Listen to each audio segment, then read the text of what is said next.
We're loving and hating and making scenes. Now we just see everything we believe.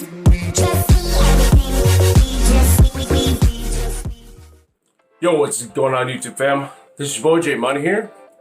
Bringing you guys the deck profile. This is the deck that I took to the San Antonio Regionals, and even though I didn't even get my invite, I wanted to showcase the deck profile anyway, just to basically go over my thought process and things like that before going into the regional, because I do believe just the tech cards that you play outside of your important combo pieces really dictate your success with this deck. It requires really critical thinking and good mana calls, and of course the format still wasn't defined enough for me to make that said call. I made an incorrect call, and yeah, that kind of screwed me over. So I won't go into too much detail. I'll end up having that said detail in the deck profile. So yeah, let's go ahead and get started. Let's head on outside and show you what my thoughts were. One more thing, guys, before the video starts, I want to go ahead and mention that I am interested in playing Smash with a lot of you, since I have started playing a lot more Smash lately, and I would definitely love to open up battle arenas once a week and play with you guys. So as you guys can clearly see, I'm a proud Snake main. Also, a lot of secondary characters I'll end up playing, such as Daisy, Wii Fit Trainer, Palutena, and even characters like Sonic, which I'm pretty good at. In fact, one of the characters being Wii Fit Trainer, I actually have an Elite Smash. Surprisingly enough, I don't have my main in Elite Smash, but I'm getting it there. So, as you guys can see, I don't just play 1v1s, I also do 4-player Smash matches. So, if you guys are interested in that, I will. I'm really highly thinking about opening up battle arenas once a week, every Wednesday, I believe, 3 p.m. Central Time. That might be 1 p.m. Pacific Time. I'm not at all sure. I do know a lot of people do go by Pacific Time. So, yeah. I do love Smash, so a lot of YouTubers, we love Yu-Gi-Oh! So, but, a lot of us YouTubers, that's not the only thing we're interested in. We do have other hobbies as well. This just so happens to be one of mine. And I notice a lot of people that play card games do like to play Smash as well. So, yeah, with that being said, let me know what you guys' thoughts are and opinions on this, and what days works best for you, and what times work best for you, so I can maybe potentially try to work around most of you guys' schedules. So, because again, I would love to open up battle arenas and play with a lot of you guys, whether it be 1v1s or 4-player smashes. So with that being said, let's go ahead and get on to the video.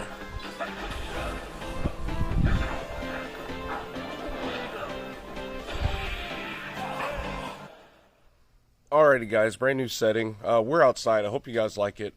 Started recording outside a lot more because of just the 1-year-old and the 2-year-old inside the house. That's why it's been hard for me to record the last 2 weeks, because they're all the noise and can't really get any quiet. So hope you guys like this new scenery and enjoy. So anyway, we're just gonna go on with the important cards and basically explain them one by one as we go and lay them all out.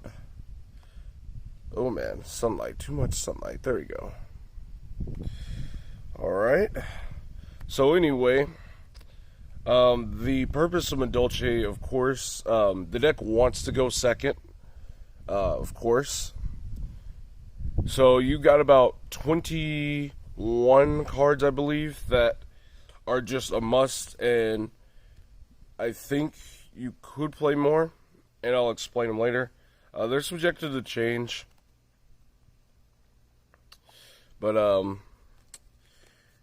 here you go. We got these right here are what you're going to need for any Madolche strategy at the very, very minimum.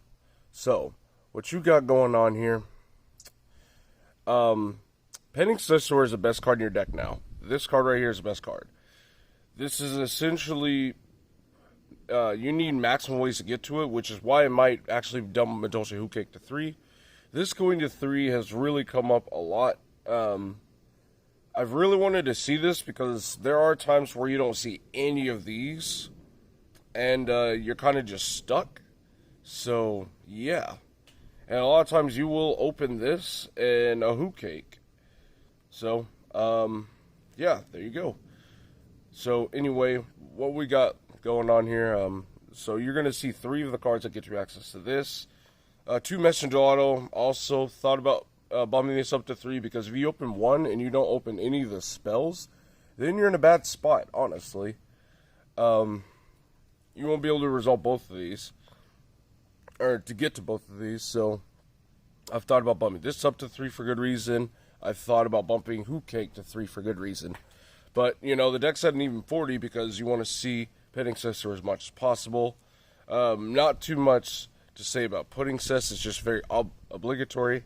You're obligated to play it.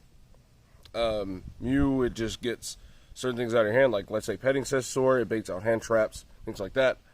2 Chateaus. It's a really strong card. I want to honestly play 3 of it because, you know, I want to see it in case I do open a Messenger Law, which I did a lot at the regional, or maybe a second ticket, but since ticket is a hard once per turn, I probably would just play a 3rd Chateau. So that's it for the monsters. It's just Petting Cessor Turbo, and the next 3 cards that are non-negotiable are these called buys. That's that. So these are your 21 cards that you should almost always be playing. So, with all this said, the rest of the 19 cards in your deck are flex spots. They're really good flex spots, and you need to make really educated decisions on these next 19 cards depending on the meta and what it's looking like, or just your area in general, because what screwed me over is kind of just making the incorrect call, you know, based on what I thought would happen. So, you know, since the weekend before this past weekend, there wasn't a lot of combo decks running around like that. So I figured people on the next weekend would not play, you know, as many hate towards combo decks, giving combo decks a chance to show up and show out. And so with that in mind, I decided to main deck heavily against combo decks. So again, this is a go second deck. So we got the 3 Thanoses again, the light. You guys can see, y'all probably already know what these are, but at this point, 3 Thanoses, 3 Gammas and a driver, triple Nibiru. Of course, it's going second strategy. 3 Dark Ruler No Mores. Again, we played very heavily against combo decks. 2 Galaxy Cyclone and Twin Twister, just in case we play against control decks, which we played a lot of, so error on my part. And then last but not least, 3 Extravagance to round off the last 3 slots to make an even 40. So this basically did its job when it played against the decks it wanted to play against. When it played against combo decks, it definitely performed. It showed out. You know, it was no problem at all. You know, I had 0 problem when I did play against the couple combo decks I played against. But this is almost completely dead against control decks with the exception of these 2.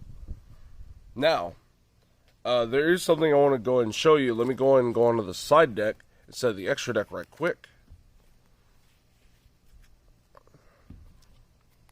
So knowing that there was a possibility I could run into control decks and a lot of them, I decided to actually be able to somewhat mini smokescreen my go second cards towards that. So we got 3 Judgments. This is really more against the combo decks.